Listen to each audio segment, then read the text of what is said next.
তাহলে ওয়েলকাম করছি সবাইকে। দাঁড়া দাঁড়া।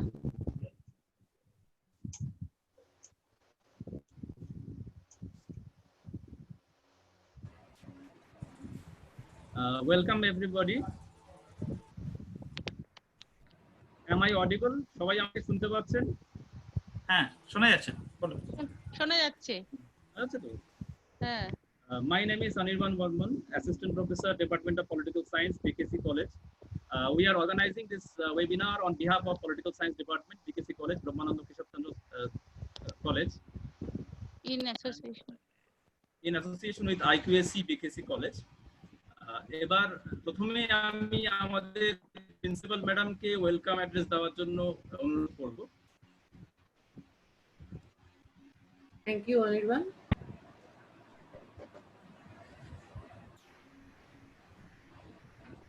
আজকে আমরা এখানে সবাই ওয়েবিনার প্ল্যাটফর্মে এসেছি।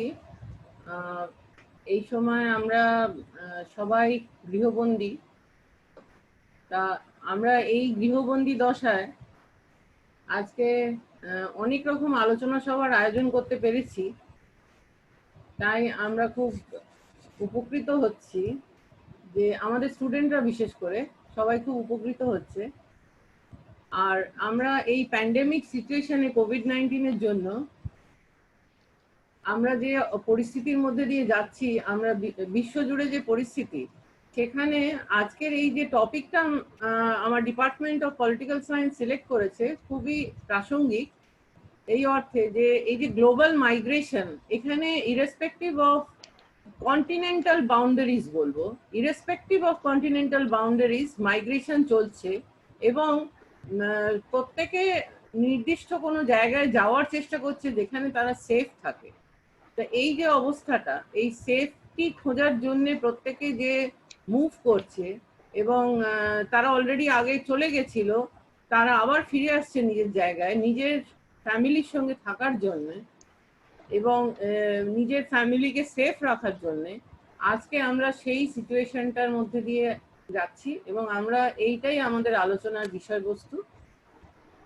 আমি আশা করব সবাই আমাদের পার্টিসিপেন্টসরা সবাই এনজয় করবেন। আর সর্বোপরি আমি আমাদের যিনি রিসোর্স পারসন প্রফেসর প্রতীপ চ্যাটার্জি, আমি ওনাকে ওয়েলকাম করছি to address on behalf of this department, to address this as a resource person and enlighten us with all his views regarding the global migration during pandemic.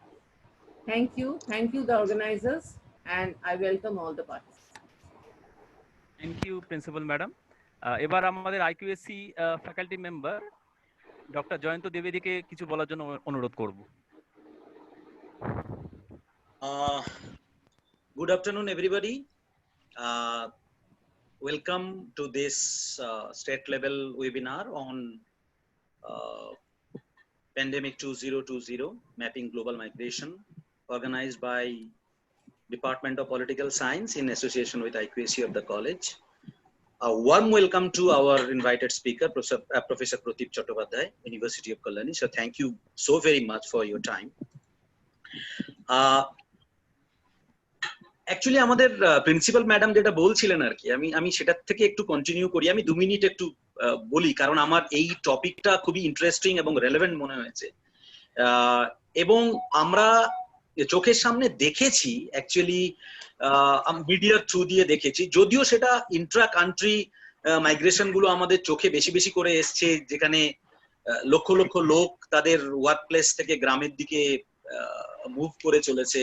এই ছবি আমরা দেখেছি এবং তাতে আমরা প্রচন্ড শঙ্কিত হয়েছি এবং কি হচ্ছে সেটা বুঝে উঠতে না পেরে, এর এন্ড কোথায় সেটা বুঝে উঠতে না পেরে আমরা প্রচন্ড ভাবে শঙ্কিত হয়েছি। কিন্তু এর মাঝখানে আরেকটা ঘটনা ঘটে চলেছে, সেটা হচ্ছে যে ইন্টারন্যাশনালি আমরা জানি যে এই migrated population as a percentage of total labour force একটা সিগনিফিকেন্ট জায়গা দখল করে থাকে এবং তারাই কিছু কিছু দেশের ক্ষেত্রে তো একটা, যাকে আমরা বলি ইঞ্জিন অফ গ্রোথ হিসেবে কাজ করে।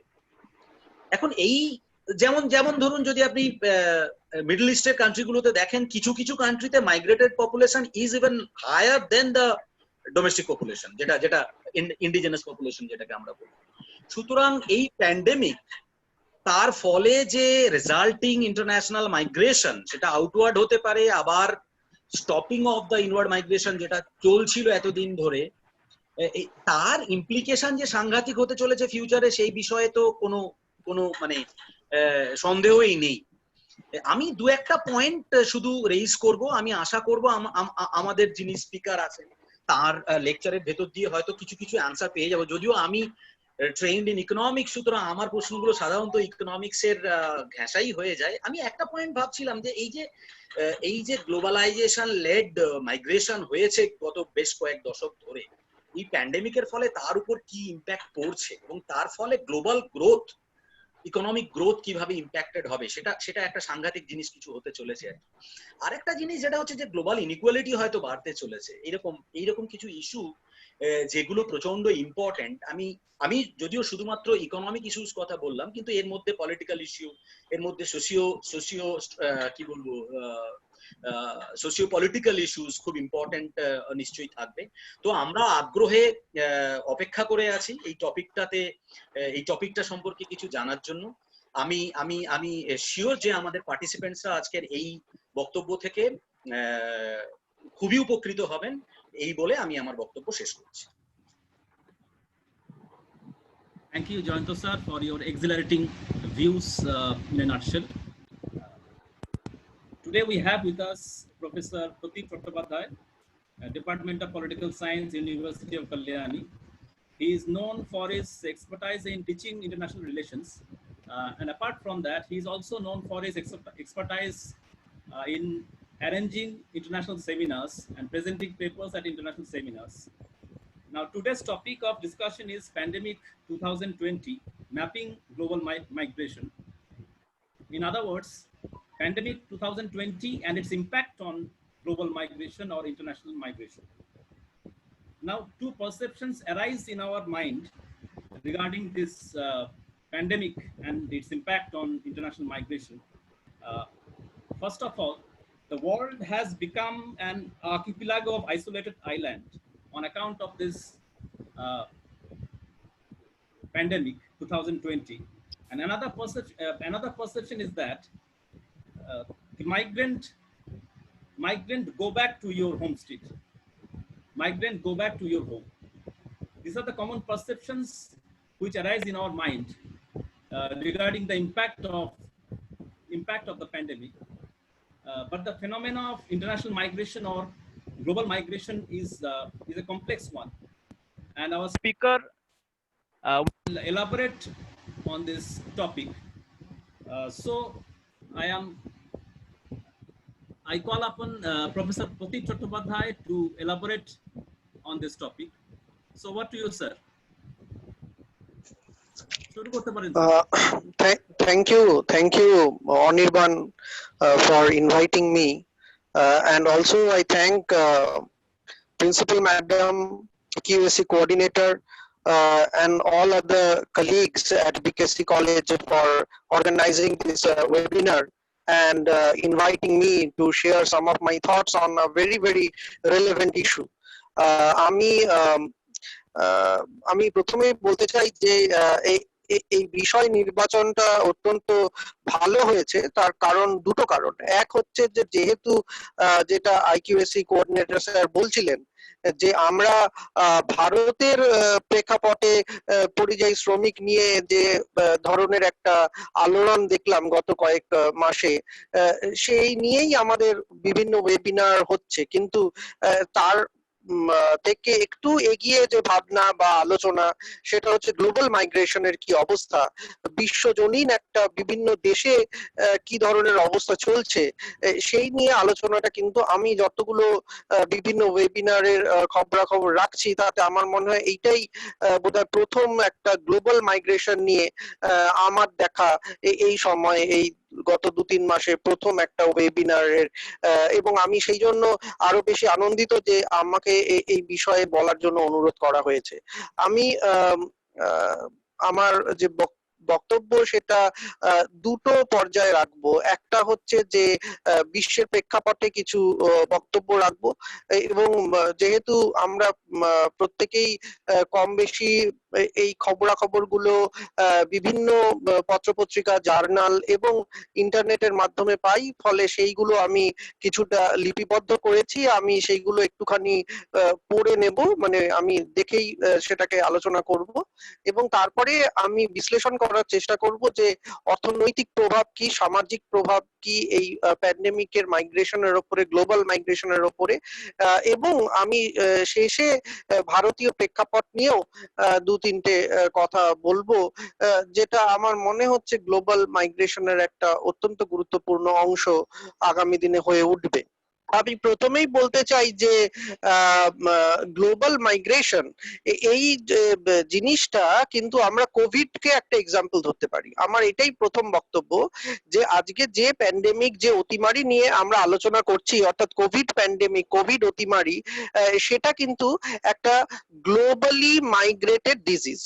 এইটা আমি বলবো যে বিশ্বের সমস্ত দেশে ছড়িয়ে পড়েছে যেভাবে, এর থেকে বড় মাইগ্রেশনের উদাহরণ বোধহয় আর হতে পারে না। যে একটা অসুখ বা একটা জীবাণু, একটা ভাইরাস, সেটা সারা বিশ্বে যেভাবে ছড়িয়ে পড়ে তার প্রভাব বিস্তার করেছে, আমার মনে হয় যে আমাদের গ্লোবাল মাইগ্রেশন বলতে আমরা যে সবসময় শ্রমিক এবং পুঁজির মাইগ্রেশনের কথা নিয়ে ভাবনা চিন্তা করি, সেই ভাবনাটার একটু বিস্তার ঘটাতে হবে, যে জীবাণুরও একটা মাইগ্রেশন হতে পারে, অসুখের মাইগ্রেশন হতে পারে, এবং একই ধরনের অবস্থা বিভিন্ন দেশে হতে পারে। ফলে যখন আমি বলার চেষ্টা করছি যে ম্যাপিং গ্লোবাল মাইগ্রেশন, আমি প্রথমেই আশা করব যে আমরা একটুখানি আমাদের চিন্তা ভাবনার স্তরটা একটু উন্মুক্ত করব, এবং শুধুমাত্র শ্রমিক এবং পুঁজি এই নিয়ে মাইগ্রেশন, এবং মাইগ্রেশন মানেই মাইগ্রেন্ট লেবার, এই যে ধারণাটা, এটা থেকে বেরিয়ে এসে মাইগ্রেশন মানে যে migration of ideas, migration of disease, migration of management, migration of vaccines, এই মানে টিকা, এই সবকিছুরও যে একটা বিশ্বে চলাচল হতে পারে, সেটা নিয়েও কিন্তু আমাদের ভাবতে হবে।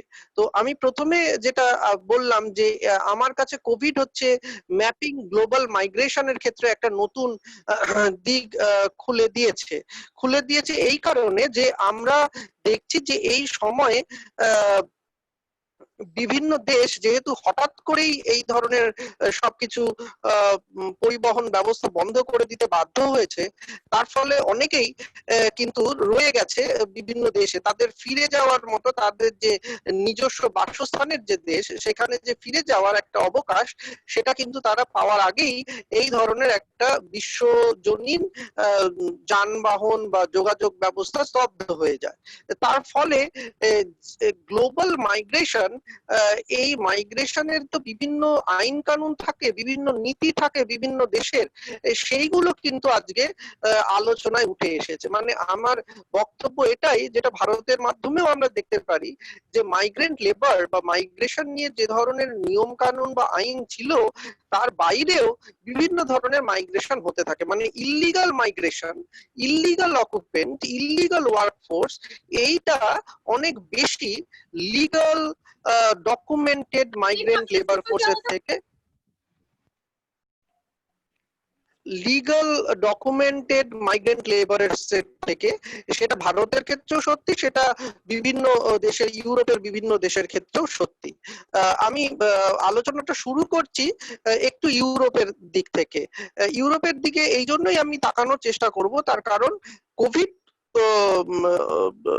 অতিমারি শুরুর ঠিক আগের অবস্থাটা যদি আমরা দেখি, তাহলে কিন্তু দেখবো যে বিশ্ব জুড়েই একটা জাতীয়তাবাদী নেতৃত্বের উত্থান হচ্ছে। মানে ন্যাশনালিস্ট লিডারশিপ, তাদের একটা কিন্তু ক্ষমতায় আসছে।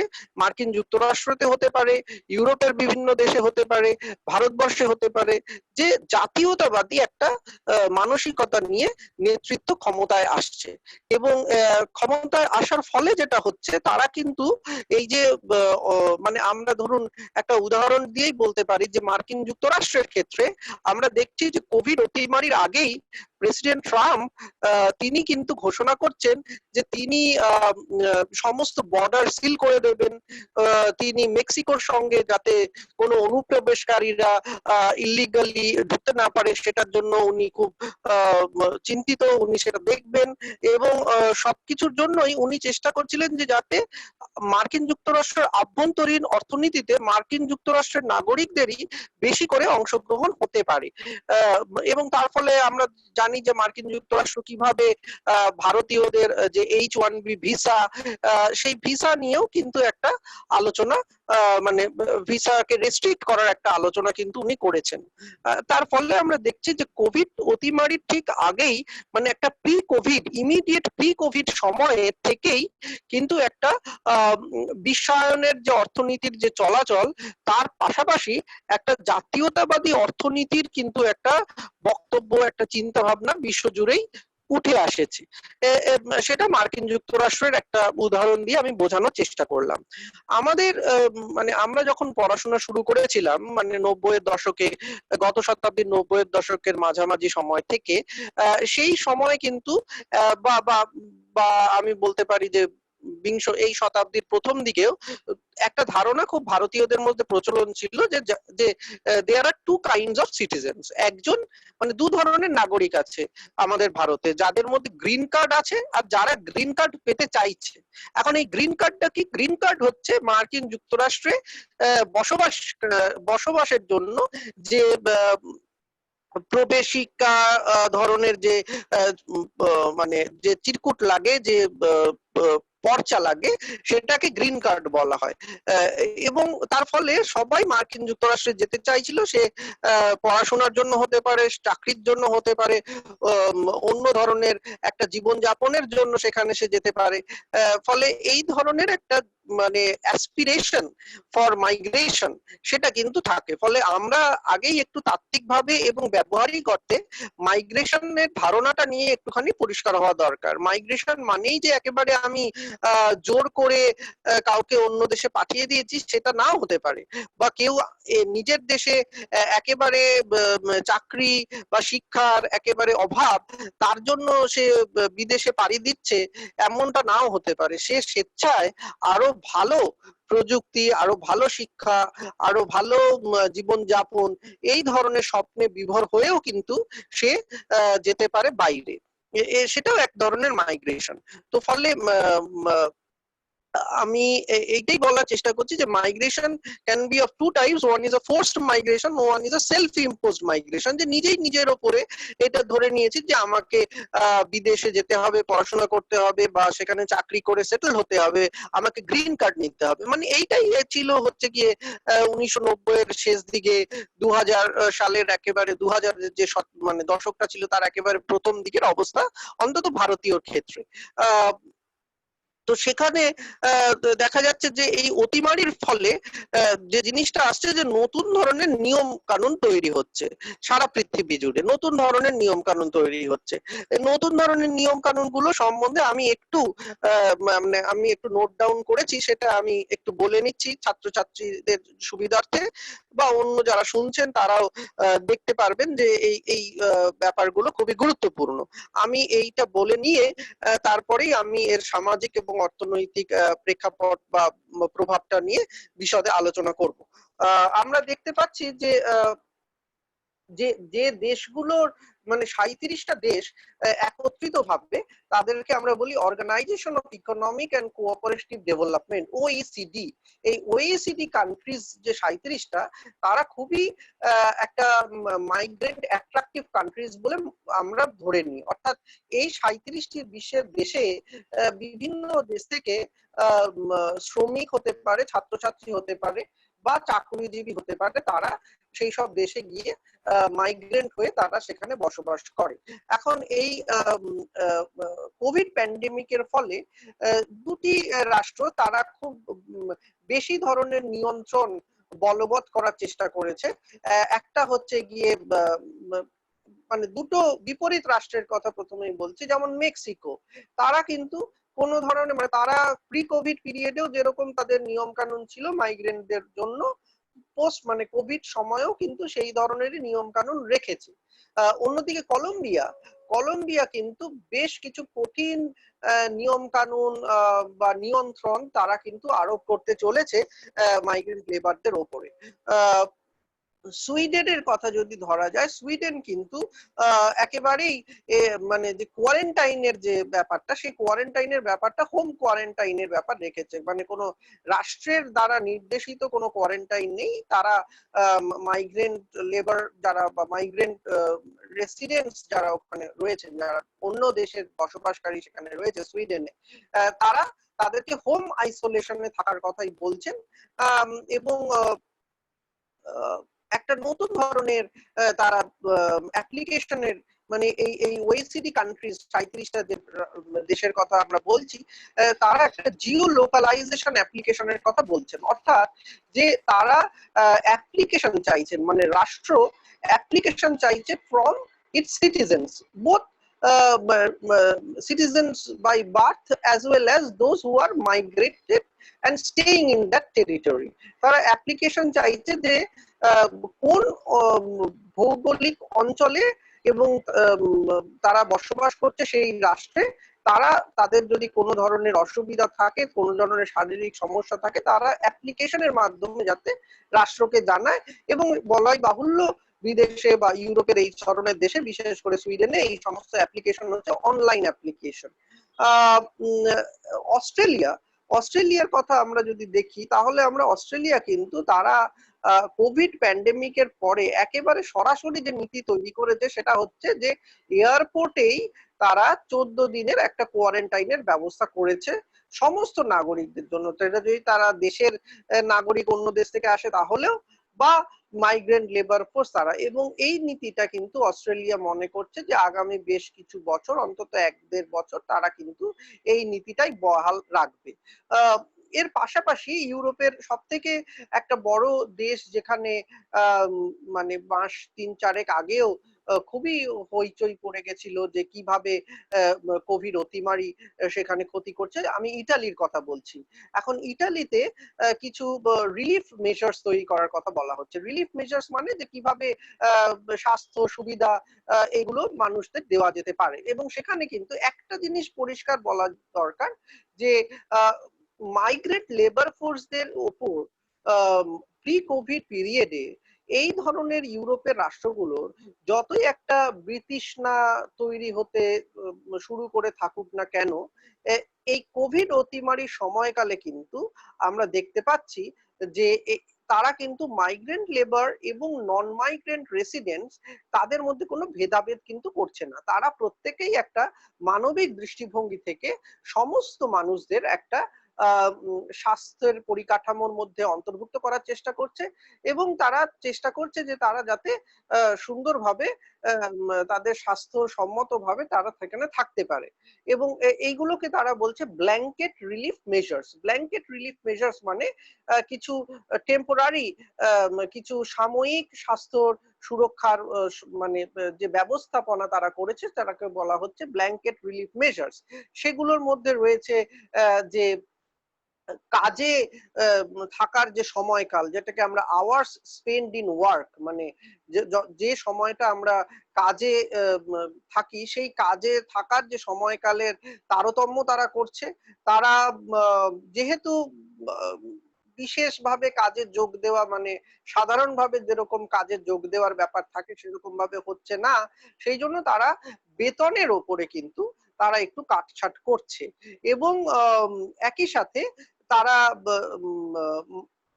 মানে যারা চাকরিতে আমাদেরকে নিয়েছে, ধরুন মানে শ্রমিকরা যে প্রতিষ্ঠানের সঙ্গে যুক্ত ছিল সেই প্রতিষ্ঠানের কিন্তু বদলও হচ্ছে, অর্থাৎ এমপ্লয়ার চেঞ্জ হচ্ছে। মানে হয়তো কোভিড এর সময়, কোভিড এর আগে সে একটি প্রতিষ্ঠানের সাথে যুক্ত ছিল, কোভিড এর সময়কালে কিন্তু সে অন্য প্রতিষ্ঠানের সঙ্গে তাকে যুক্ত করে দেওয়া হচ্ছে যাতে সে স্বল্প হারে হলেও বেতন পায় এবং সে যথেষ্ট স্বাস্থ্য পরিকাঠামোর সাথে অন্তর্ভুক্ত হওয়ার সুযোগ পায়।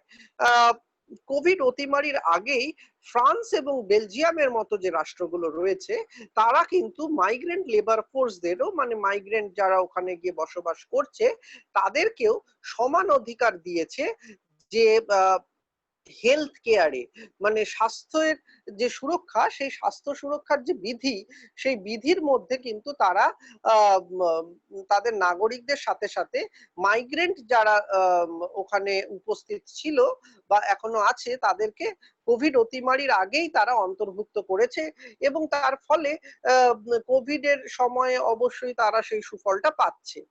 অন্যদিকে পর্তুগালে কিন্তু কোভিড এর সময় একটা টেম্পোরারি এই ধরনের হেলথ কেয়ার মানে ইউনিভার্সাল হেলথ কেয়ার মেজার্স নেওয়া হয়েছে পর্তুগালে, যেটা কিন্তু কোভিড এর আগে ছিল না। কোভিড এর মধ্য দিয়েই কিন্তু এটা এসে গেছে। এখন যে 3-4টে বিষয় এই ওইসিডি কান্ট্রিজ বা এই ধরনের বিত্তশালী যে অর্থনীতিগুলি রয়েছে পৃথিবীর, যেখানে নাগরিকরা মানে যেখানে কাজ করতে বা পড়াশোনা করতে অন্যান্য দেশ থেকে বসবাসকারীরা যাচ্ছে মানে থাকতে যাচ্ছে, তাদের ক্ষেত্রে তারা 4টে বিষয় খুব গুরুত্বপূর্ণ ধরে নিয়েছে। একটা হচ্ছে ম্যানেজমেন্ট অফ ব্যাকলগস, অর্থাৎ দেখুন অনেক সময় মাইগ্রেন্ট যারা গেছে তারা অ্যাপ্লিকেশন করেছে হয়তো যে তাদেরকে একটা পার্মানেন্ট রেসিডেন্টশিপ দেয়া হোক, যে তাদেরকে ওখানেই থাকতে দেওয়ার একটা ব্যবস্থা করা হোক, এই ধরনের অ্যাপ্লিকেশন করেছে। কিন্তু সেই অ্যাপ্লিকেশনের যে প্রক্রিয়া মানে যেভাবে অ্যাপ্লিকেশনটা করার পরে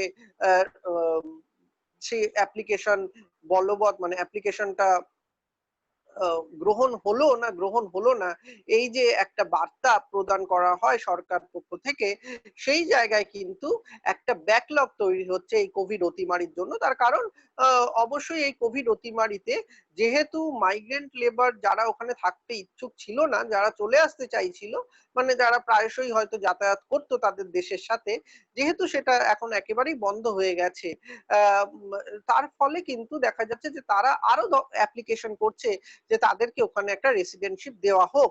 এবং তার ফলে এই যে একটা বিশাল অ্যাপ্লিকেশনের একটা চাপ তৈরি হচ্ছে, সেটাকে মেটানোর একটা যে অসুবিধা সেটা কিন্তু এই ধরনের দেশগুলো এখন ফেস করছে। এরপরে যেটা আছে সেটা হচ্ছে যে attractiveness for students and highly skilled migrants. এখন এই দেশগুলির মধ্যে একটা প্রতিযোগিতা বা প্রতিদ্বন্দ্বিতা প্রায় শুরু হয়ে গেছে। কি ধরনের প্রতিদ্বন্দ্বিতা বা প্রতিযোগিতা না, তারা কত সুন্দরভাবে এই মাইগ্রেন্ট লেবার ফোর্স মানে মাইগ্রেন্ট পপুলেশনকে ট্রিট করবে, তাদের প্রতি ব্যবহার করবে, যাতে করে তারা আগামী দিনে মাইগ্রেন্ট যারা স্টুডেন্ট এবং যারা খুবই দক্ষ শ্রমিক তাদের কাছে একটা খুব পছন্দসই যে যাওয়ার জায়গা বা পছন্দসই দেশ হয়ে ওঠে যেখানে তারা যেতে চাইবে। ফলে এই ওইসিডি কান্ট্রিজ গুলো এখন আবার একদিক থেকে নিজেদের মধ্যে প্রতিদ্বন্দ্বিতায় ব্যস্ত যে তারা কত ভালো একটা পরিবেশ বা পরিসর প্রদান করবে এই ধরনের তথাকথিত কোট আনকোট বিদেশি বা অভিবাসী সম্প্রদায়দের মধ্যে। আরেকটা যেটা সেটা হচ্ছে যে মাইগ্রেন্ট ম্যানেজমেন্টের সঙ্গে হেলথ ম্যানেজমেন্টকে একটা রিলেটেড করে তোলা, এই বিষয়টাও খুব গুরুত্বপূর্ণ। কারণ তারা সবসময় চেষ্টা করছে যে মাইগ্রেন্ট ওয়ার্কার মানে বিভিন্ন দেশে এবং এই ওএসিডি কান্ট্রিজ এ তো অবশ্যই যে তারা মাইগ্রেন্ট লেবার ফোর্স, তারা কিন্তু যেটা করছে সেটা হচ্ছে যে তারা সব থেকে বেশি ভালনারেবল টু ডিজিজেস, বিশেষ করে করোনা ভাইরাসের প্রতি। কেন না, তার কারণ যেহেতু তারা খুবই একটা ছোটখাটো পরিসরে, যেহেতু বিদেশে তারা থাকছে, তারা তাদের বাসস্থানের বাহুল্য বা বিলাসিতা দেখাতে পারে না, তারা খুব ছোট পরিসরে কোনো রকমে তাদের মতো করে তারা থাকে। ফলে সেই সব জায়গায় স্বাস্থ্যবিধি হয়তো সঠিকভাবে মেনে নাও চলা যেতে পারে এবং সেই জন্য একটা হেলথের যে সমস্যা বা বা এই ধরনের ভাইরাসের দ্বারা ইনফেক্ট হওয়ার সমস্যা এই এই অভিবাসী বা মাইগ্রেন্ট সম্প্রদায়দের মধ্যে বেশি থাকতে পারে বলেই কিন্তু বিভিন্ন দেশ মনে করছে এবং এই ওএসিডি কান্ট্রিজ গুলো তো অবশ্যই মনে করছে। তো তার ফলে যেটা হয় যে তারা চেষ্টা করছে যে এখন যখন আমরা করোনা ভাইরাস বা কোভিড প্যান্ডেমিকের সময়কালে প্রত্যেকটি দেশ নিজেদের মতো করে স্বাস্থ্যবিধি নতুন করে তৈরি করতে চাইছে, নতুন নীতি তৈরি করতে চাইছে, পরিকাঠামো তৈরি করতে চাইছে, সেই সময় তারা কিন্তু এই পরিযায়ী বা এই ধরনের অভিবাসী সম্প্রদায়ের যে স্বাস্থ্য সেটাকেও তারা কিন্তু এই সার্বিক স্বাস্থ্য নীতি বা স্বাস্থ্য ব্যবস্থার নতুন চিন্তার মধ্যে কিন্তু অন্তর্ভুক্ত করছে। একটা যেটা যেটা আমাদের আমার পূর্ববর্তী যিনি বললেন আইকিউএসি কোঅর্ডিনেটর সাহেব, তিনি অর্থনীতির অধ্যাপক হয়ে যথার্থভাবেই বলেছেন যে এই কোভিড অতিমারির একটা নেগেটিভ ইম্প্যাক্ট কিন্তু, এবং লং লাস্টিং নেগেটিভ ইম্প্যাক্ট আমরা অবশ্যই দেখতে চলেছি এই ধরনের অর্থনীতিগুলির মধ্যে, মানে বিভিন্ন দেশের অর্থনীতিতে। কারণ আজকে প্রায় কম বেশি প্রায় সব দেশের অর্থনীতিতেই কিন্তু বাইরে থেকে অনেক ধরনের কম শ্রমে তারা কিন্তু কাজ করিয়ে নিচ্ছে বিভিন্ন শ্রমিকদের নিয়ে, মানে সেটা ক্ষেত খামারের শ্রমিক থেকে শুরু করে একেবারে আইটির শ্রমিক যারা, তারা প্রত্যেকেই তার মধ্যে অন্তর্ভুক্ত। ফলে এর একটা এই যে অবস্থাটা, এবং যেহেতু একটা অর্থনীতিতে ধাক্কা এবং কম বেতন দেওয়ার একটা প্রবণতা শুরু হয়েছে, ফলে সেখানে কিন্তু একটা দীর্ঘমেয়াদী একটা অসুবিধা, অর্থনৈতিক অসুবিধা, একটা অনর্থক প্রভাব কিন্তু অবশ্যই চোখে পড়ার মতো রয়েছে। আরেকটি জিনিস যেটা খুবই গুরুত্বপূর্ণ এবং এই ওএসিডি কান্ট্রিজ গুলো চেষ্টা করছে, সেটা হচ্ছে যে সোশ্যাল কোহেশন। মানে ধরুন এই তাদের আরেকটা জন্য তারা এই মাইগ্রেন্ট যারা পপুলেশন ওখানে আছে, অভিবাসী, তাদের স্বাস্থ্যবিধি নিয়ে এত বেশি চিন্তিত হয়ে পড়েছে, তার কারণ তারা মনে করছে যে এরা যদি বাইরে থেকে যায়, মানে স্বাস্থ্য পরিকাঠামোর বাইরে থেকে যায়, তাহলে কিন্তু সেখানে একটা অস্থিরতা, সামাজিক অস্থিরতা তৈরি হতে পারে, যে কেউ পাচ্ছে কেউ পাচ্ছে না। ফলে এই সামাজিক অস্থিরতা যাতে না তৈরি হয়, কোনো সামাজিক ভেদাভেদের প্রশ্ন যাতে না ওঠে, সেই জন্য কিন্তু তারা খুবই গুরুত্ব সহকারে এই হেলথ ইস্যুসটা দেখছে, মাইগ্রেন্টদের হেলথ ইস্যুসটা কিন্তু তারা দেখছে, যাতে সোশ্যাল কোহেশন বা সামাজিক একটা স্থিরতা বা স্থিতাবস্থা কিন্তু যাতে তৈরি থাকে। একটা জিনিস সমস্ত দেশই তৈরি করেছে, সেটা হচ্ছে একটা ওভারঅল ট্রাভেল রেস্ট্রিকশনস, যে যাতায়াতের ওপরে কিন্তু তারা এখন একটা বিধিনিষেধ কিন্তু তৈরি করেছে।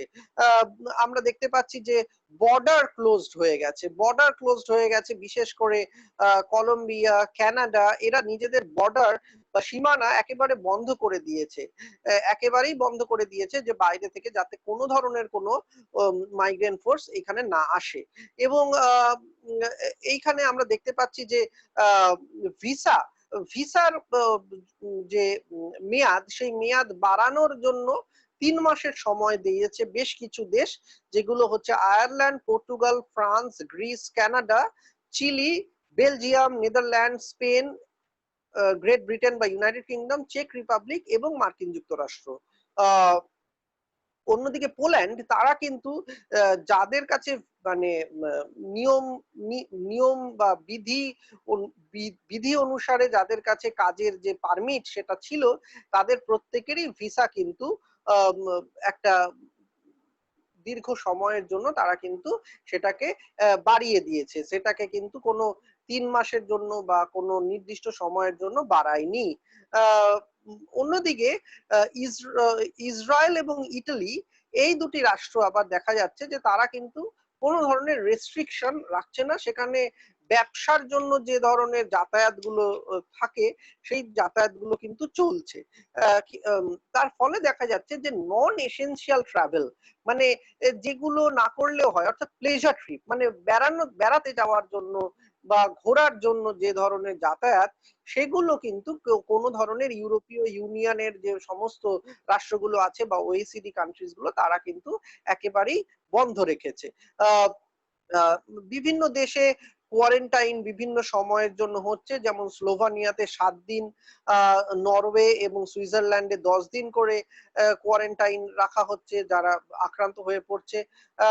এখন সব থেকে অসুবিধার জায়গা যেটা হয়েছে, সেটা হচ্ছে যে ক্রস বর্ডার ওয়ার্কার্স, মানে এবং সিজনাল ওয়ার্কার্স যেটাকে আমরা বলি, অর্থাৎ যে কিছু নির্দিষ্ট সময়ের জন্য, কিছু নির্দিষ্ট কাজের জন্য যারা মানে আমরা তো ইউরোপকে সবসময় মানে ফোর্ট্রেস ইউরোপ বলে জানি, যে তার মানে হচ্ছে যে ইউরোপ একটি দুর্গ সম, এবং এই দুর্গের মধ্যে প্রত্যেকেই যাতায়াত করতে পারে স্বাধীনভাবে, শ্রমিক, পুঁজি সবকিছু, অর্থাৎ ইউরোপের দেশগুলোর মধ্যে যাতায়াতের কোনো বাধা নিষেধ নেই এক দেশ থেকে অন্য দেশের মধ্যে। মানে যেহেতু খুবই ছোট আয়তনের রাষ্ট্রগুলো, আমাদের ভারতবর্ষের বিভিন্ন রাজ্যের সমতুল্য প্রায়, ফলে এক দেশ থেকে অন্য দেশে যাওয়ার যে বিধিনিষেধ সেটা কিন্তু থাকে না। কিন্তু এই সময় কোভিড অতিমারির সময় কিন্তু সেই বিধিনিষেধটা আরোপ করা হয়েছে এবং ক্রস বর্ডার ওয়ার্কফোর্স বলে কিন্তু কিছু থাকছে না। ফলে ফলে ফলে একটা অসুবিধার জায়গা কিন্তু তৈরি অবশ্যই হয়েছে। বেশ কিছু ইউরোপীয় দেশগুলি তারা আবার 6 মাসের জন্য একটা টেম্পোরারি বিদেশিদের একটা টেম্পোরারি থাকার একটা বন্দোবস্ত করার চেষ্টা করছে, একটা ভিসা দেওয়ার চেষ্টা করছে। মার্কিন যুক্তরাষ্ট্রের আলোচনার অবশ্যই আসবে এবং মার্কিন যুক্তরাষ্ট্রের আলোচনায় 3টে জায়গা গুরুত্বপূর্ণ। একটা হচ্ছে H1B ভিসা এবং মেডিকেল যে গ্র্যাজুয়েট স্টুডেন্টদের জন্য বিশেষ করে যে H1B ভিসা দেওয়া হয় বা মার্কিন যুক্তরাষ্ট্রে ভারতীয় মানে ভারতীয় না অন্যান্য দেশের সমস্ত দেশের নাগরিকরা যারা অভিবাসী তারা যখন আছে সেখানে কিন্তু তারা হেলথ সার্ভিসের অন্তর্ভুক্ত মার্কিন যুক্তরাষ্ট্র করেছে এবং আমরা রিপোর্টে দেখেছি যে ভারতীয় বংশোদ্ভূত কয়েকটি ডাক্তার তারা আক্রান্ত হয়েছে কোভিডে মানে সেবায় নিয়োজিত হতে গিয়ে। ফলে সেখানে কিন্তু মানে আমি এই জিনিসটা বারবারে বলার চেষ্টা করছি, কেন বলছি সেটা আমি যখন ভারতীয় প্রেক্ষাপটে অল্প একটু আলোচনা করব সেটাই বলবো। আমি এই জন্য বলার চেষ্টা করছি যে এই সমস্ত দেশগুলোতে তারা যতই রেস্ট্রিকশনের কথা প্রি কোভিড টাইমে বলুক না কেন, জাতীয়তাবাদী ধারণার কথা বলুক না কেন, কোভিড সময়ে কিন্তু তারা কিন্তু একটা মানবিক মুখ রেখেছে, তারা কিন্তু কোনো ধরনের ভেদাভেদ করছে না। একটা জিনিস সেটা হচ্ছে মার্কিন যুক্তরাষ্ট্রের নতুন যে ভিসা অ্যাপ্লিকেশন সেটা একেবারেই বন্ধ করে দিয়েছে। মানে কোভিড অতিমারির সাথে সাথেই যে নতুন করে ওখানে যাওয়ার জন্য যে অ্যাপ্লিকেশন গুলো সেগুলো একেবারে প্রসেস বন্ধ হয়ে রয়েছে। 3 ধরনের মানে মানে আমরা এটা জানি তাত্ত্বিকভাবে যে 3 ধরনের 3 ভাবে বাইরের দেশগুলোর লোকেরা থাকতে পারে অন্য দেশে। একটা হচ্ছে মাইগ্রেন্ট হিসাবে মানে অভিবাসী হিসাবে, একটা হচ্ছে অ্যাসাইলাম সিক করে অর্থাৎ যে নিজের দেশে যারা নিরাপত্তাহীনতায় ভুগছে তারা নিরাপত্তার জন্য অন্য দেশে থাকতে পারে। আর আরেকটা হচ্ছে রিসেটেলমেন্ট মানে হয়তো একটা জায়গায় রয়েছে কোনো দেশে, সেখান থেকে সে স্বেচ্ছায় অন্য দেশে গিয়ে নতুন করে সে বসবাস করতে শুরু করছে। তো এই ধরনের ব্যাপারগুলোর মধ্যে যারা মানে সেই অর্থে শরণার্থী বলা যেতে পারে মানে অ্যাসাইলাম সিক করছে, সেইখানে কিন্তু একটা আন্তর্জাতিক বিধি তৈরি করার কথা বলা হচ্ছে, যে সমস্ত দেশগুলোকে নিয়েই একটা আন্তর্জাতিক বিধি তৈরির কথা বলা হচ্ছে। এবং তার ফলে যে ইল্লিগাল যে অনৈতিকভাবে বা অবৈধভাবে যখন যে ওয়ার্কফোর্সরা চলে যায় সেটা কিন্তু ইউরোপের ক্ষেত্রে প্রায় 2000 কমে গেছে। মানে ফেব্রুয়ারি মাসে সেটা প্রায় 6000 মতো ইল্লিগাল মাইগ্রেশন ছিল ইউরোপের দেশগুলোতে, আর মানে মার্চের শেষে সেটা 4500 মতো জায়গায় গিয়ে দাঁড়িয়েছে। মার্কিন যুক্তরাষ্ট্রের ক্ষেত্রেও একই রকম ব্যাপার, মানে ফেব্রুয়ারিতে যেটা ছিল প্রায় 36,000 সেটা মার্চে নেমে এসেছে 34,000-এ, মানে illegal migration to United States. এবং এখানে আরেকটা জিনিস খুবই গুরুত্বপূর্ণ সেটা হচ্ছে যে রিফিউজি মানে যারা ধরুন আমরা জানি যে আমরা তো মিডিয়াতে দেখেছিলাম, মানে যে অর্থে আমি মেক্সিকোর বর্ডার সিলের কথাটা আনছিলাম, যে মেক্সিকো থেকে কিভাবে শরণার্থীরা প্রায় হেঁটেই একটা মার্কিন যুক্তরাষ্ট্রতে যাওয়ার জন্য সীমানায় সেখানে বসে আছে। এই ধরনের যে ফোর্সড রিফিউজিস, সেই রিফিউজিসকে অ্যাকসেপ্ট করা মার্কিন যুক্তরাষ্ট্র আগেই বন্ধ করে দিয়েছে এবং এই কোভিড সময়ে অন্যান্য ইউরোপের দেশগুলো এই ফোর্সড রিফিউজি যারা তাদেরকে গ্রহণ করতেও তারা কিন্তু রাজি হচ্ছে না। কিন্তু এর মধ্যেও যেটা খুবই গুরুত্বপূর্ণ আলোচনায় আসতে পারে সেটা হচ্ছে মার্কিন যুক্তরাষ্ট্র যেভাবে গো ব্যাক যেটা অনির্বাণ একটু আগে বলছিল যে গো ব্যাক মাইগ্রেন্টস অর্থাৎ একটা ডিপোর্টেশন ফ্লাইট মানে ফিরিয়ে দেওয়ার জোর করে ফিরিয়ে দেওয়ার জন্য যে বিমান পরিষেবা সেটা কিন্তু মার্কিন যুক্তরাষ্ট্র 3টি মাত্র দেশের জন্য রেখেছে, যেটাকে বলা হচ্ছে নর্দার্ন ট্রায়াঙ্গেল কান্ট্রিজ। একটা হচ্ছে গুয়েতামালা, একটা হচ্ছে হন্ডুরাস, একটা হচ্ছে এল সালভাদোর। মানে এই 3টে রাষ্ট্র থেকে যারা মার্কিন যুক্তরাষ্ট্রতে ছিল তাদেরকে কিন্তু জোর করেই এই সমস্ত রাষ্ট্রে ফেরত পাঠিয়ে দেওয়া হচ্ছে।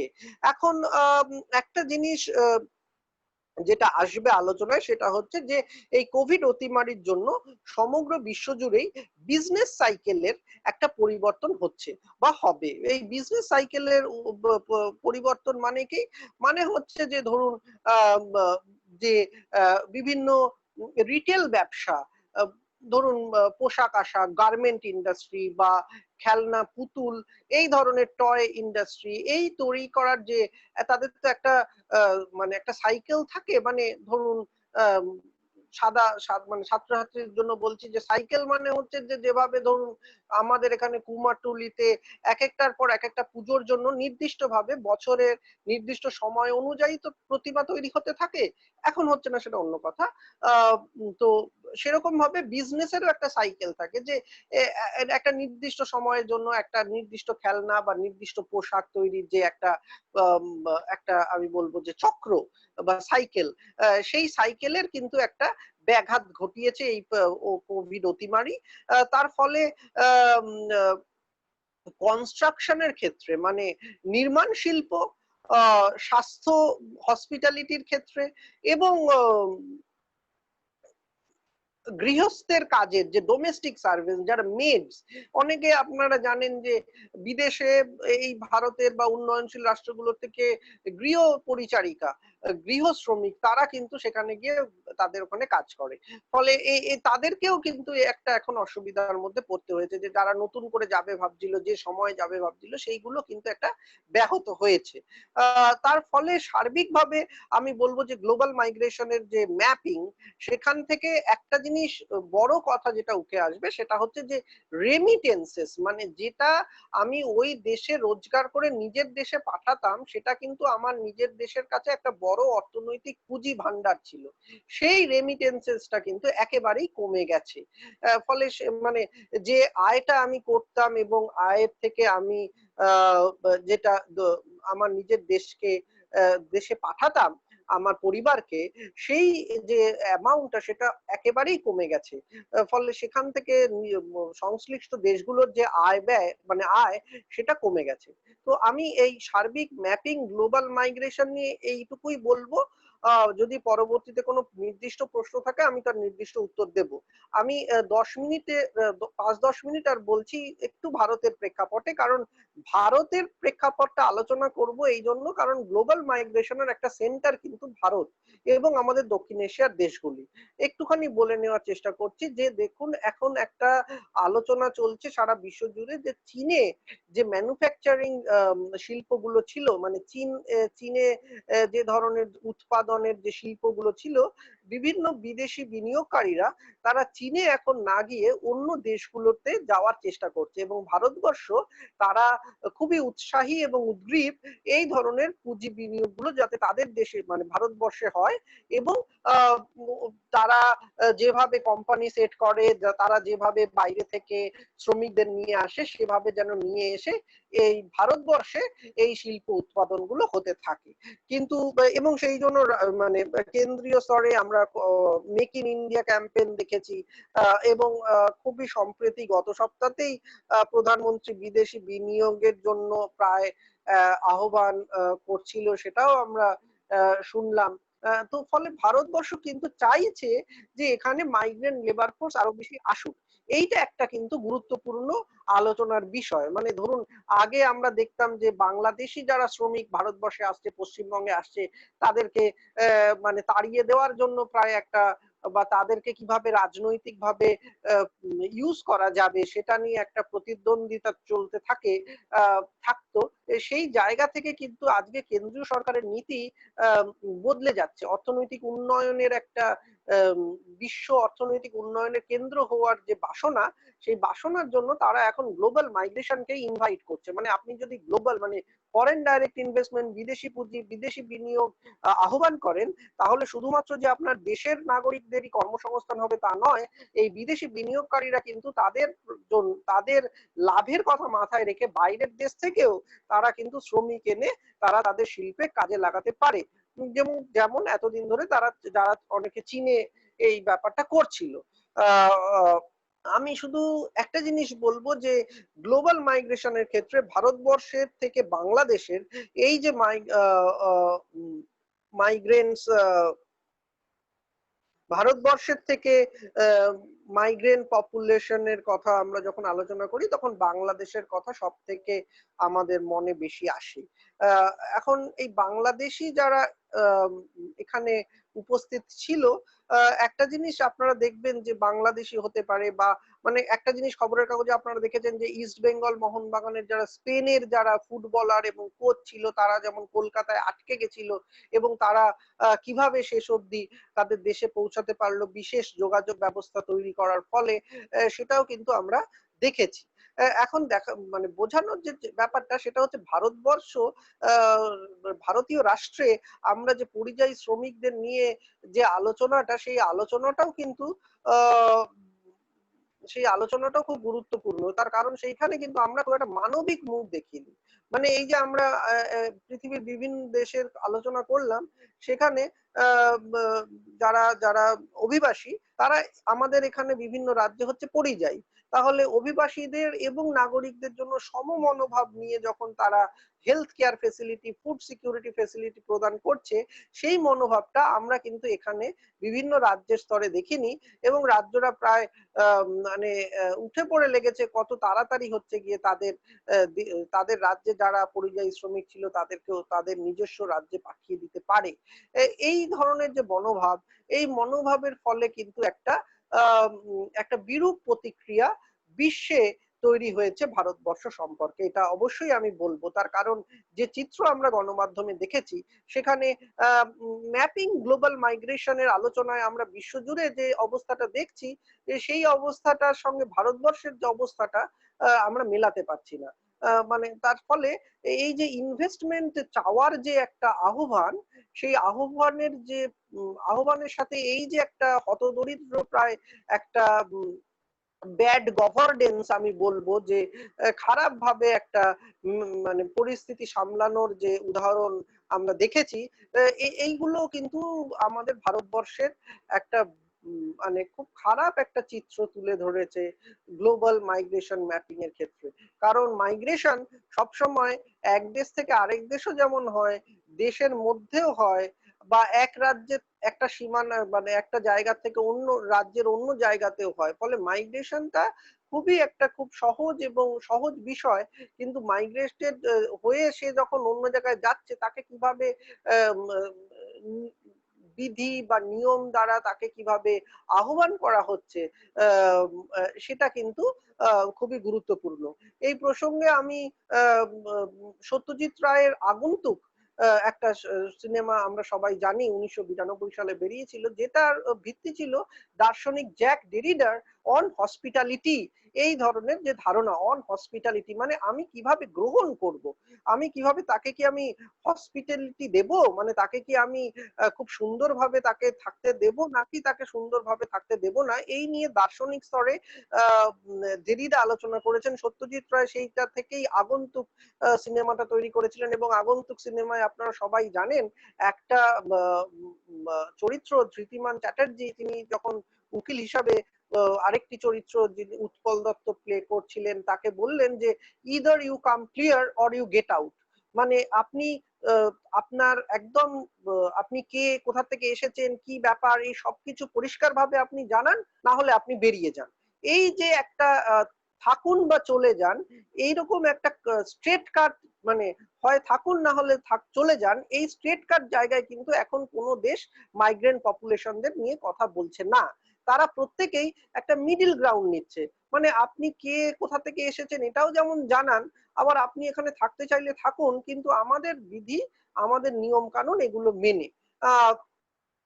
এইটা করতে গিয়ে একটা আপনারা জানেন যে 2008 সালে যে ফিনান্সিয়াল ক্রাইসিসটা হলো, গ্লোবাল ফিনান্সিয়াল ক্রাইসিস, তারপর থেকে কিন্তু মাইগ্রেন্ট লেবার ফোর্স নিয়ে সারা বিশ্বজুড়েই একটা অসুবিধার জায়গা তৈরি হয়েছে। এবং আমি বলবো যে 2008 সালের সময় থেকেই প্রতিটি রাষ্ট্র তারা আভ্যন্তরীণ অর্থনীতিকে উন্নয়ন বা চাঙ্গা করার জন্য আভ্যন্তরীণ দেশীয় উৎপাদনের উপরে জোর দেওয়ার জন্য চেষ্টা করতে থাকে এবং দেশের যে কর্মসংস্থান মানে দেশের নাগরিকদের দিয়েই তারা সেই সমস্ত কাজ করার একটা প্রবণতা তৈরি হতে থাকে।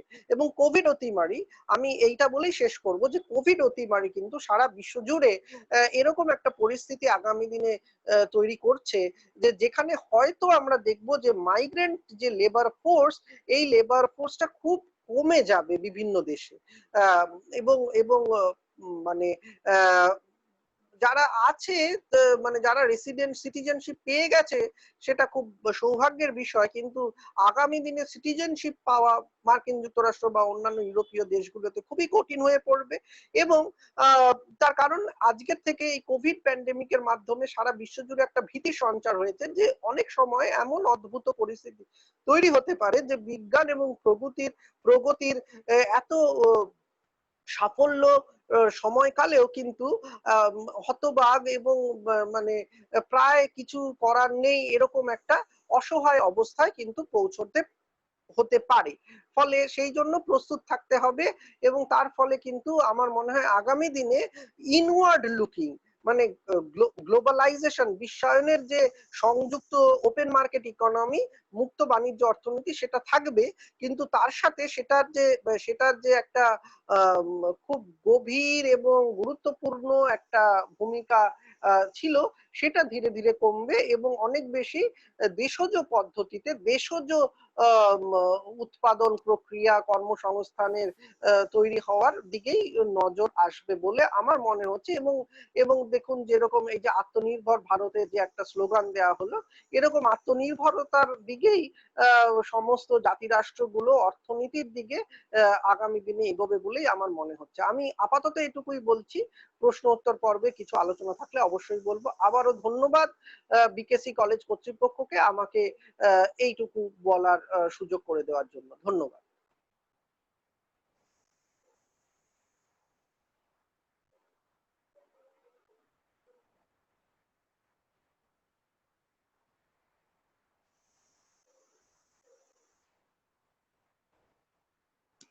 হ্যালো, হ্যাঁ মানে কিছু প্রশ্ন থাকলে আমাকে করতে পারে না। হ্যাঁ সেটাই। অনির্বাণ কোথায়?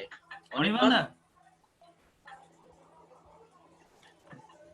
আচ্ছা, অনির্বাণের মনে হচ্ছে এই তো এসছে, ঠিক আছে।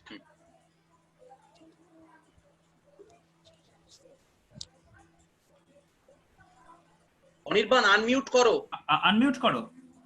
আনমিউট করো দিয়ে প্রশ্নগুলো বলো। ওকে।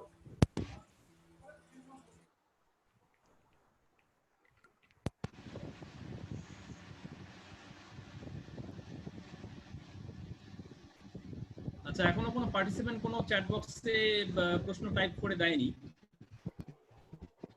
না, এসছে, প্রশ্ন এসছে, দুটো প্রশ্ন এসছে। দুটো প্রশ্ন এসছে। প্রশ্ন দিয়েছে। কোশ্চেনটা হচ্ছে why would a permanent resident application be denied in USA? না, এখানে অ্যাপ্লিকেশন ডিনায়ালের কোনো জায়গা নেই। আমি বলার চেষ্টা করছি যে অ্যাপ্লিকেশন গুলো বিভিন্ন ইউরোপের দেশগুলোতে জমে যাচ্ছে। নতুন অ্যাপ্লিকেশনের একটা অনেকে অ্যাপ্লাই করতে চাইছে যে আমাদের রেসিডেন্টশিপ দেওয়া হোক, যেহেতু আমরা দেশে ফিরতে পারছি না। এবং মার্কিন যুক্তরাষ্ট্রের ক্ষেত্রে পার্মানেন্ট রেসিডেন্টশিপ ডিনাই করা হবে এটা আমি বলিনি। আমি বলার চেষ্টা করছি পেতে একটু কষ্টসাধ্য হবে। আগে যেমন মানে 5 বছর বা 10 বছরের একটা সময়কাল নিয়ম কানুন মেনে যদি থাকতো তাহলে সিটিজেনশিপ পেয়ে যেত। এই যে একটা সহজ পদ্ধতি সেটা আগামী দিনে অনেক বেশি জটিল হয়ে উঠবে, তার কারণ এই ধরনের অদ্ভুত পরিস্থিতিতে যাতে পড়তে না হয় সেই জন্য। Next question. Why is United States targeting on 3 particular countries when asking the migrants to go back? না, তিনটে দেশকে টার্গেট করেনি। এটা এই ডিপোর্টেশন পলিসিটা মার্কিন যুক্তরাষ্ট্রের অনেক আগে থেকেই আছে। তারা নর্দার্ন ট্রায়াঙ্গেল বলে। তার কারণ হচ্ছে গুয়াতেমালা, হন্ডুরাস, এল সালভাদর এই তিনটে দেশের থেকে মানে জীবাণু বা অস্বাস্থ্যের একটা অবস্থা রয়েছে বলে মার্কিন যুক্তরাষ্ট্র মনে করে, এবং মনে করে যে এই তিনটে রাষ্ট্রে বিশেষ করে তারা স্বাস্থ্যের নিয়ম কানুনটা খুব একটা বেশি মানে না, এবং এই ধরনের রাষ্ট্রের যারা মানুষজন তাদের মাধ্যমে জীবাণু ছড়িয়ে পড়তে পারে, এবং সেই জন্যই তারা এই তিনটে রাষ্ট্রকে বিশেষভাবে চিহ্নিত করে তাদের যারা নাগরিক সেখানে ছিল তাদেরকে পাঠিয়ে দেওয়ার ব্যবস্থা করছে। বর্তমানে ভারতের মাইগ্রেন্ট পলিসি তার নেচারটা কেমন? ভারতবর্ষের মাইগ্রেন্ট পলিসি 1979-এ তো মানে যে মাইগ্রেন্ট পলিসি সেখান থেকে খুব একটা আর মানে পরিবর্তন হয়নি, এবং বর্তমানে মাইগ্রেন্ট পলিসি হচ্ছে গিয়ে একটা ওল্ড মাইগ্রেন্ট পলিসি, যেটাকে নতুন ভাবে করার চেষ্টা করতে হবে। আমি এইটুকু বলতে পারি যে বর্তমানে ভারতের মাইগ্রেন্ট পলিসি খুবই একটা জটিল, মানে খুবই অসুবিধার জায়গায় রয়েছে। মাইগ্রেন্ট পলিসি বলে কিছু প্রায় নেই বললেই চলে, এবং এখানে মাইগ্রেন্ট পলিসিটা হোম মিনিস্ট্রির আন্ডারে, সেটা হোম মিনিস্ট্রির যে পলিসি সেই পলিসি যদি চেঞ্জ করতে হয় তাহলে একটা সার্বিক কেন্দ্রীয় স্তরে চেঞ্জ করতে হবে, যার উদ্যোগ এই মুহূর্তে আমরা দেখছি না। এই সময় মাইগ্রেন্ট পলিসির প্রকৃতি অসুবিধাজনক, এইটুকু বলবো। নেক্সট কোশ্চেন, করোনা পরিস্থিতিতে বর্তমান ভারতে পররাষ্ট্র নীতিটা কেমন হবে সেটা একটু বললে উপকৃত হব। করোনা পরিস্থিতিতে পররাষ্ট্র নীতি, আমরা তো করোনার সময়কাল থেকেই দেখছি যে ভার্চুয়াল মিটিং হচ্ছে, সার্ক কান্ট্রিজদের নিয়ে প্রধানমন্ত্রী মিটিং করলেন, অস্ট্রেলিয়ার সাথে সাম্প্রতিক মিটিং করলেন, ন্যাম সামিটে বক্তব্য রাখছেন, আগামী দিনে G77 সামিটেও মন্তব্য রাখবেন। পররাষ্ট্র নীতি ভারতের এবং বিশেষ করে চীনের সাথে আমরা যেমন দেখলাম, আমি সবল পররাষ্ট্র নীতি তৈরি হবে, অনেক বেশি দৃঢ় এবং সবল পররাষ্ট্র নীতি তৈরি হবে আগামী দিনে ভারতবর্ষে, এবং সেই পররাষ্ট্রের মধ্যে অনেক বেশি আমি বলবো অর্থনীতির থেকে সাংস্কৃতিক যোগাযোগের উপরে বেশি জোর দেওয়া হবে।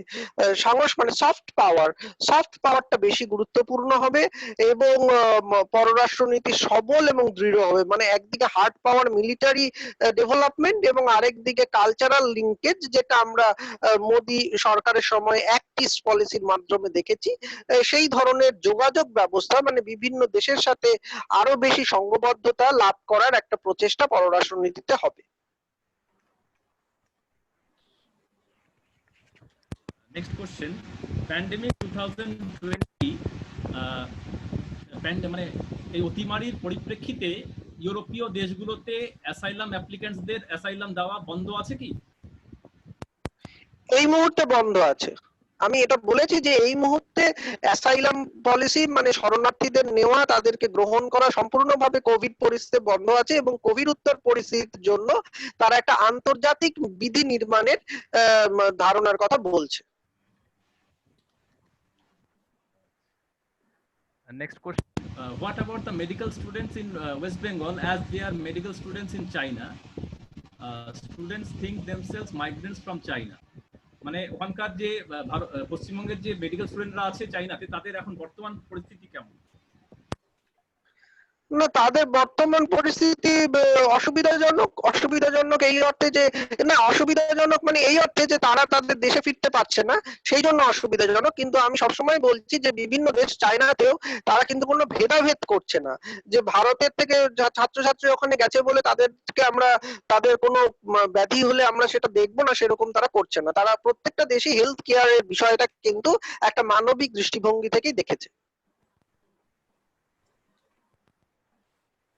নেক্সট কোশ্চেন, ব্রেন ড্রেন কি কমবে অতিমারির ফলে?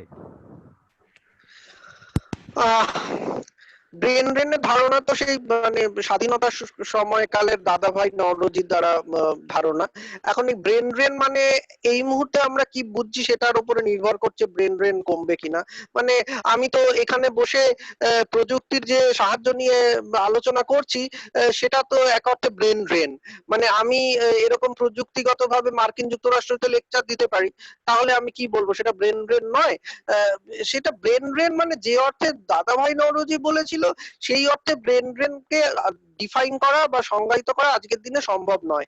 আজকের দিনে যেটা সম্ভব সেটা হচ্ছে আউটসোর্সিং এর দ্বারা আলোচনাটা করা যেতে পারে, যে আমি আমার দেশের নাগরিকদের বিদেশি কোম্পানিগুলোতে সস্তায় কাজ করতে বলবো, না নিজের দেশের কোম্পানিতে অনেক বেশি বেশি মাইনে দিয়ে কাজ করতে বলবো। আমার মনে হচ্ছে ব্রেন ড্রেন কমবে না, তার কারণ আমার মেধা আমি কাকে দেব সেটা আমার নিজের উপরে, আমাকে কেউ নিয়ন্ত্রণ করতে পারবে না, রাষ্ট্র নিয়ন্ত্রণ করতে পারবে না। কিন্তু অবশ্যই যে আউটসোর্সিং যেভাবে মার্কিন যুক্তরাষ্ট্রের কোম্পানিগুলো ভারতীয়দের দিয়ে কাজ করিয়ে নিচ্ছিল, সেই আউটসোর্সিংটা অবশ্যই আগামী দিনে কমবে। নেক্সট কোশ্চেন, প্রতিমারির জন্য ইউএসএ তে কি পরিযায়ী শ্রমিকদের বলপূর্বকভাবে নিজেদের দেশে ফেরত পাঠানো হচ্ছে? মানে না, কোনো ফোর্সড ফিরিয়ে দেওয়ার কোনো ব্যবস্থা ইউনাইটেড স্টেটসে করা হচ্ছে না। তারা চেষ্টা করছে যে যদি যে রাষ্ট্র থেকে তারা এসেছিল তারা যদি বিমান ব্যবস্থা নিয়ে আসতে পারে, যেমন ভারতবর্ষ বন্দে ভারত বলে একটা বিমান পরিষেবা চালু করেছে, সেরকম যদি তাদের নিজেদের রাষ্ট্র কোনো বিমান পরিষেবা দিয়ে ফিরিয়ে নিতে চায় তাহলে তারা তাদেরকে ফিরিয়ে দিচ্ছে, কিন্তু জোর করে ঠেলে ফেলে দেওয়ার কোনো ব্যাপার নেই।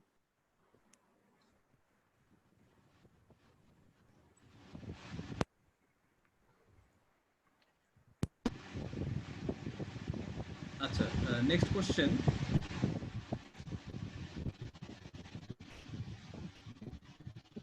Alok sir wants to know the effect of migration issue on Middle East countries that are heavily dependent on migrant labor force. মধ্যপ্রাচ্যে মাইগ্রেশন ইস্যুর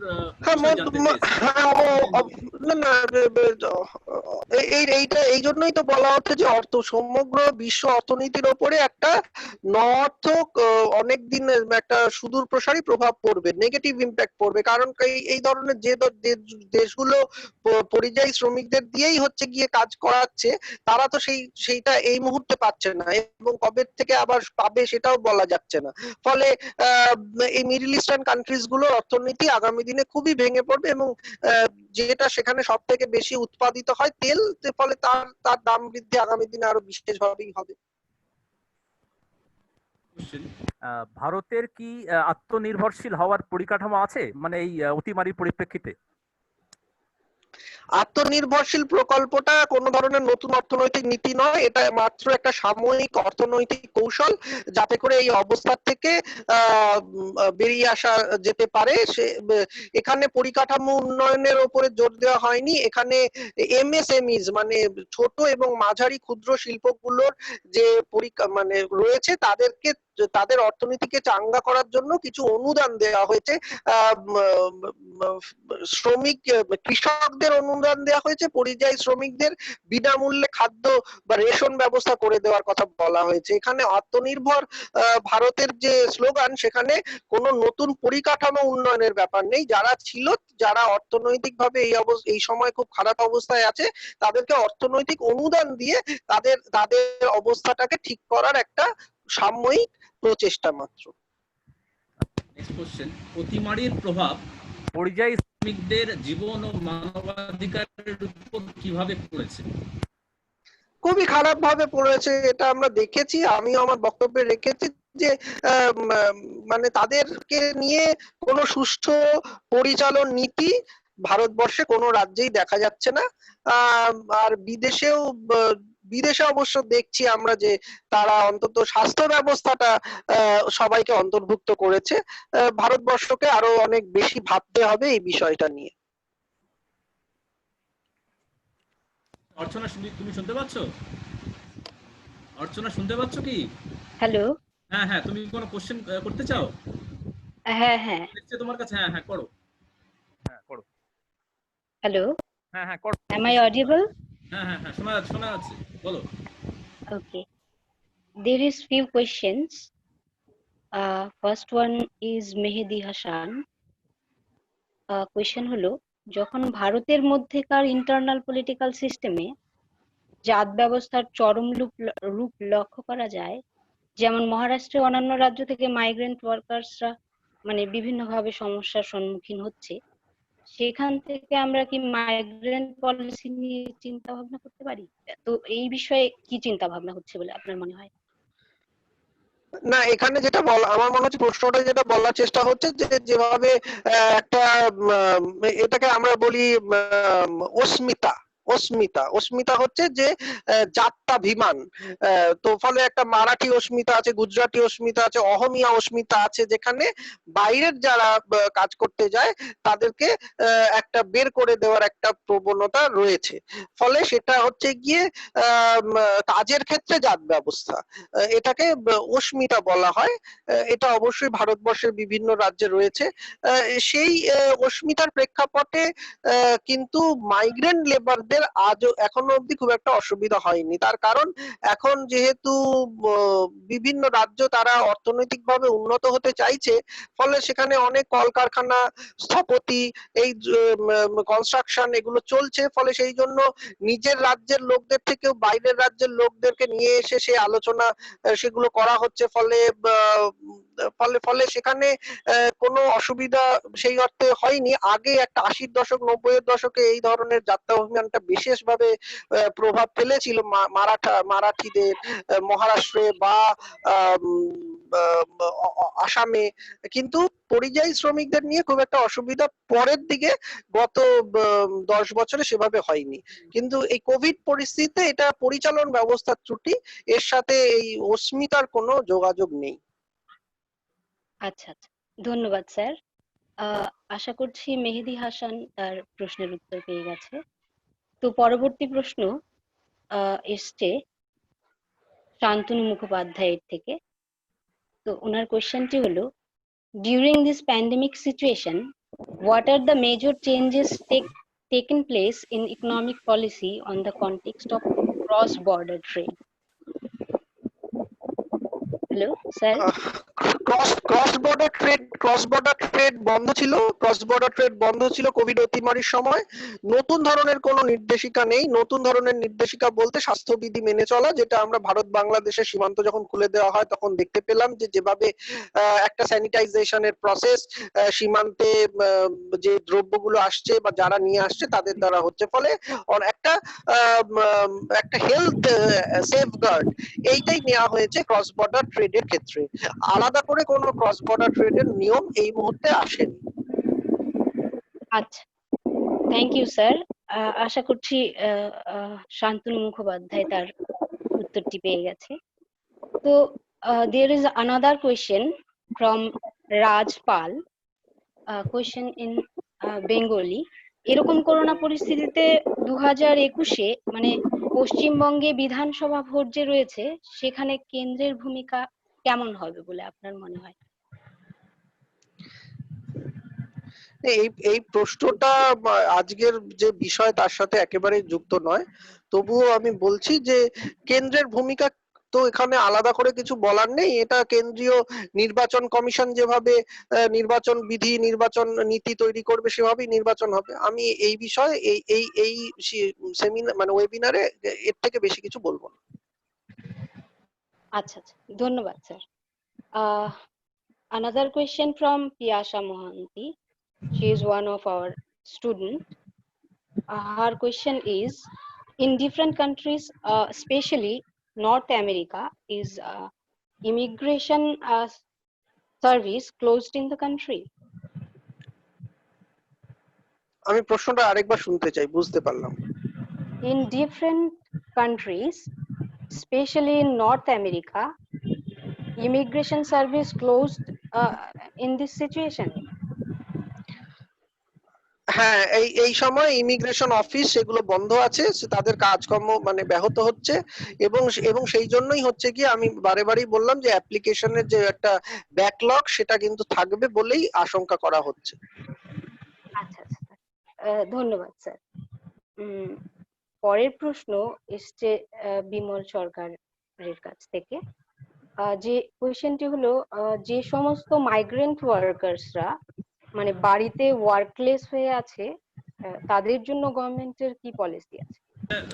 তারা কি একটু ইন্টারাপ্ট করছি। আচ্ছা নিতাদি, তুমি কি শুনতে পাচ্ছ? নিতাদি, তুমি শুনতে পাচ্ছ? হ্যাঁ, এবার শুনতে পাচ্ছি। শুনতে পাচ্ছ তো? আচ্ছা, ওকে। হ্যাঁ। হ্যালো, হ্যাঁ বলো বলো। কন্টিনিউ করো। হ্যাঁ বলছি যে প্রশ্নটা হলো যে সমস্ত মাইগ্রেন্ট ওয়ার্কার্সরা বাড়িতে বসে রয়েছে মানে কাজহীন অবস্থায়, তাদের জন্য গভর্নমেন্টের কি কি ধরনের পলিসি রয়েছে? তারা কি কিভাবে এই ইকোনমিক ক্রাইসিস থেকে রক্ষা পেতে পারে বলে আপনার মনে হয়? না যদি একটু না, বলেন। তাদের জন্য তো সমস্ত সরকার রেশন ব্যবস্থা দিয়েছে, মানে free ration for all this migrant labourers যাদের এখন কাজ হারিয়ে ফেলেছে, তাদের জন্য বিনামূল্যে রেশন দেওয়া হচ্ছে, বেশ আগামী 2-3 মাস ধরেও দেওয়া হবে। এইটাই নীতি নিয়েছে সরকার। Thank you sir. তো আপাতত চ্যাট বক্সে লাস্ট কোয়েশ্চেন দেখতে পাচ্ছি, সেটা নীতিশ গুপ্তা কোয়েশ্চেন করেছেন যে ভারতের নাগরিক এবং নিজের দেশে বসবাসকারী যে শ্রমিকগণ, তাদের পরিযায়ী আখ্যা দেওয়া কি ঠিক? এটা কি তাদের মৌলিক অধিকারের বিরুদ্ধে নয়? তো আপনার কি মতামত, যদি একটু বিস্তারিত বলেন। না, পরিযায়ী শব্দটা হচ্ছে মাইগ্রেন্টের একটা বাংলার, সেইভাবে করা হচ্ছে।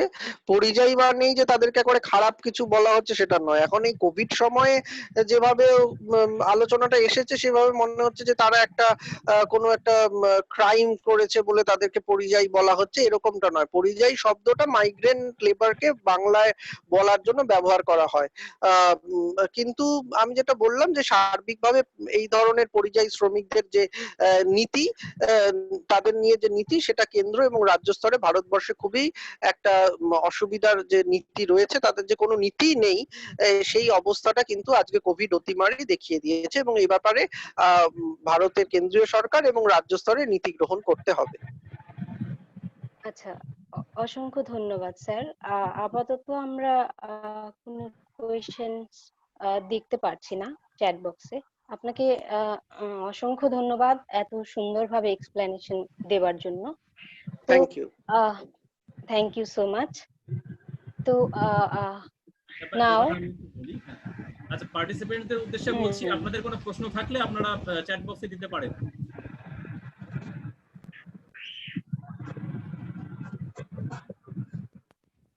আমার মনে হচ্ছে প্রশ্ন আছে, মনে হচ্ছে সঙ্গীতা দি।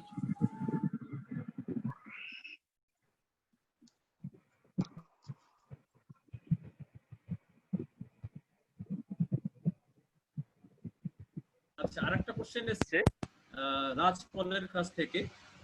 উনি জিজ্ঞেস করছেন, করোনা পরিস্থিতিতে পরিযায়ী শ্রমিকদের প্রতি অনেক অবহেলা করেছে, সেক্ষেত্রে কি সরকার কোনো ব্যবস্থা নিয়েছে? সরকার নিজের মতো ব্যবস্থা নিচ্ছে, তো এগুলো আমরা দেখতে পাচ্ছি। রেশন ব্যবস্থা নিচ্ছে, কোয়ারেন্টাইন করছে, সেটা নিয়ে রাজনীতিও হচ্ছে, কিন্তু সার্বিক নীতির অভাবের জন্য এই অবস্থা দাঁড়িয়েছে। ফলে সেই জন্যই এই আজকের পরিযায়ী শ্রমিকদের দুর্দশা। Next question from Shantu Mukhopadhyay. What are the main differences in criteria between an immigrant and refugee? Differences in criteria between an immigrant and refugee. না, এইটা তো একটা তাত্ত্বিক প্রশ্ন। তাত্ত্বিক প্রশ্নের উত্তরটা তথ্যের নিরিখেই দিতে হবে। সেটা হচ্ছে যে রিফিউজি হচ্ছে গিয়ে যারা হচ্ছে গিয়ে আপনার ফোর্সিবলি চলে আসছে, মানে ফোর্সিবলি আসছে, জোর করে চলে আসছে, তাদেরকে আমরা রিফিউজি বলি। আর ইমিগ্রেন্ট হচ্ছে গিয়ে যারা বাইরে থেকে আসছে এবং এসে নিয়ম কানুনের মাধ্যমে একটা নিয়মের মধ্যে দিয়ে তারা বসবাস করার চেষ্টা করছে। আর রিফিউজিরা নিয়মের মধ্যে পড়ছে না, তারা জোর করে চলে আসছে। ফলে এইটাই হচ্ছে কি একটা সাধারণভাবে সহজভাবে ডিফারেন্স, যে রিফিউজি হচ্ছে ফোর্সড মাইগ্রেশন, মানে ফোর্সিবলি তারা আসছে, তারা জোর করে চলে আসছে, আর মানে তাদের অবস্থাটা এমন যে তাদেরকে আসতে হচ্ছে। আর ইমিগ্রেন্টস হচ্ছে যে যারা আসছে, কিন্তু আসার পরে কয়েক ক্ষেত্রে তারাও জোর করে আসছে, কিন্তু আসার পরে নিয়ম বিধি মেনে তারা হচ্ছে গিয়ে বসবাস করছে। রিফিউজির ক্ষেত্রে নিয়ম বিধিটা মানার মতো অবস্থাতেও থাকে না। ফলে এটাই হচ্ছে তফাৎ। Participants, any more question? আমার মনে হচ্ছে অনেকগুলো প্রশ্নই হয়েছে, যথেষ্ট। আচ্ছা, ওকে। আচ্ছা, আর মনে হয় কেউ কোনো প্রশ্ন দিচ্ছে না। সবচেয়ে বেশি মাইগ্রেন্ট। আচ্ছা, মেহেদী হাসান জিজ্ঞেস করছেন সবচেয়ে বেশি মাইগ্রেন্ট ওয়ার্কার্স কোন রাজ্যের, কোন রাজ্যের মাইগ্রেন্ট ওয়ার্কারের সংখ্যাটা বেশি সবচেয়ে? অবশ্যই উত্তরপ্রদেশ, ইউপি।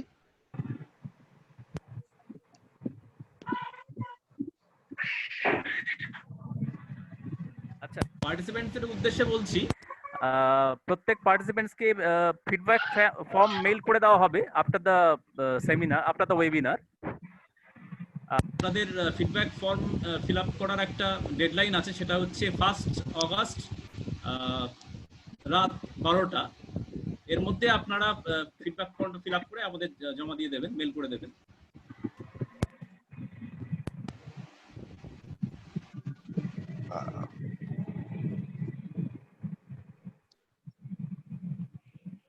আমি লিভ করে যাচ্ছি অনির্বাণ। হ্যাঁ, লিভ করবেন না? ও আচ্ছা, ভোট অফ থ্যাঙ্কস হবে। ও আচ্ছা, সম্পাদি আছে তো? ঠিক আছে। হ্যালো হ্যালো আচ্ছা, any more questions? No more questions? Okay.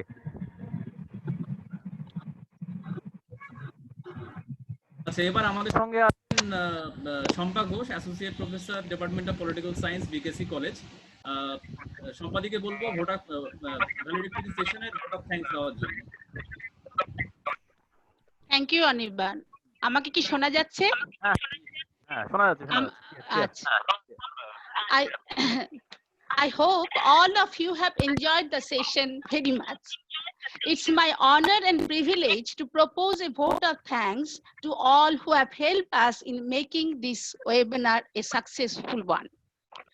First of all, on behalf of the Department of Political Science, I wish to express our profound gratitude to our honorable speaker, Professor Pratip Chattopadhyay, for his fascinating presentation. Thank you very much, sir, for your illuminating presentation. I must thank the principal of our college, Dr. Papia Chakraborty, for our encouragement and support. Thanks to all the members of the Internal Quality Assurance Cell of our college for their cooperation. A very special thanks to Dr. Jayanto Dwivedi, a member of the Internal Quality Assurance, for your welcome address. I must thank our heartfelt thanks. I must thank our the coordinator of our IQAC cell, Dr. Aparijita Nag, for our encouragement, for our inspiration and motivation, and her constant insistence on making this webinar. Thank you, Aparajita. Thank you very much. I wish to extend our heartful thanks to the members of our technical committee, Dr. Shubhrajyoti Devnath of Department of Mathematics and Dr. Kamakha Prasad Modok of Department of Physics of our college for their immense technical assistance and help. I must thank all the staff members and students of our college for their immense support. Let me thank the head of the department, Dr. Ruma Guho of our department, Political Science, Dr. Ruma Guho, for her sincere endeavor and guidance. I must thank the convener and our departmental colleague, Anirban Borbon, for conducting the session so nicely. And I also thank our youngest member of the department, Archana Mondol, for conducting the question answer session so nicely and for our unflinching enthusiasm and cooperation. Last but not the least, I wish to extend our warm thanks to all the participants for being here with us with their active participation and active participation and interest. Really, I thank you all for your cordial cooperation and immense support. Thank you very much, one and all of you, for making this webinar successful with your contribution. Thank you. I hope this brings to an end to this webinar, and I'll request all the participants to start their video for a snap.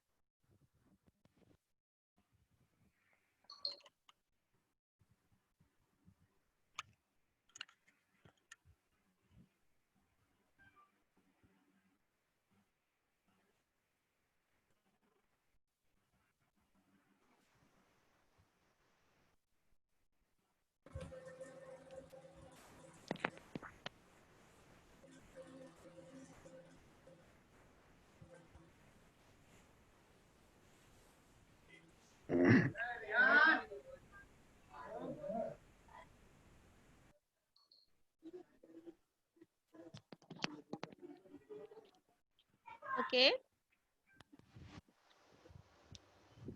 আচ্ছা, অনেকেই কিন্তু ভিডিওটা on করেনি।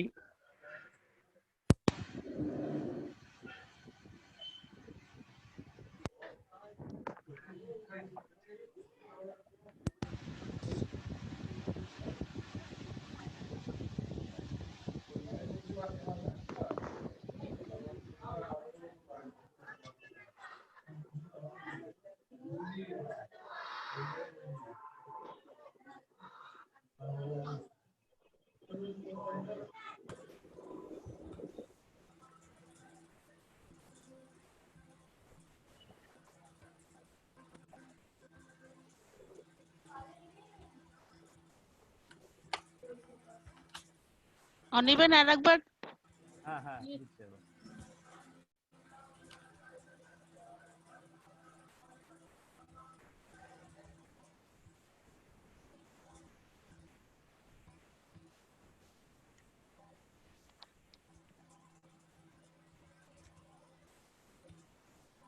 First পেজে অনেকেই on করেছে, second পেজে তো কারো অন দেখছি না।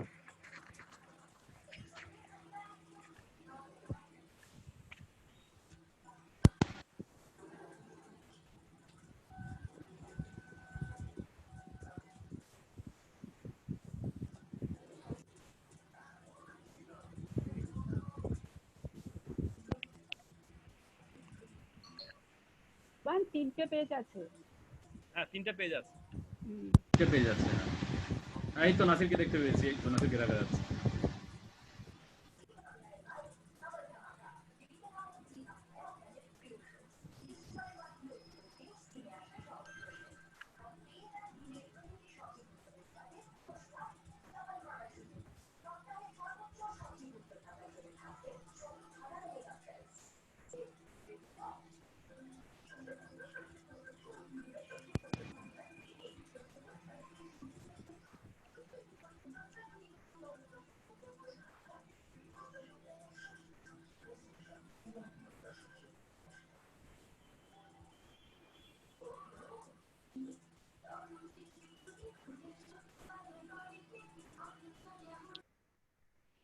So thank you everybody, and that's all from the from our college. Anirban, Thank you all the participants for your participation. thank you. Okay, I am now ending the meeting. Yes. Okay. Anirban, Sampadi, okay. Okay. Thank you. Thank you. Thank you very much, Shubhro and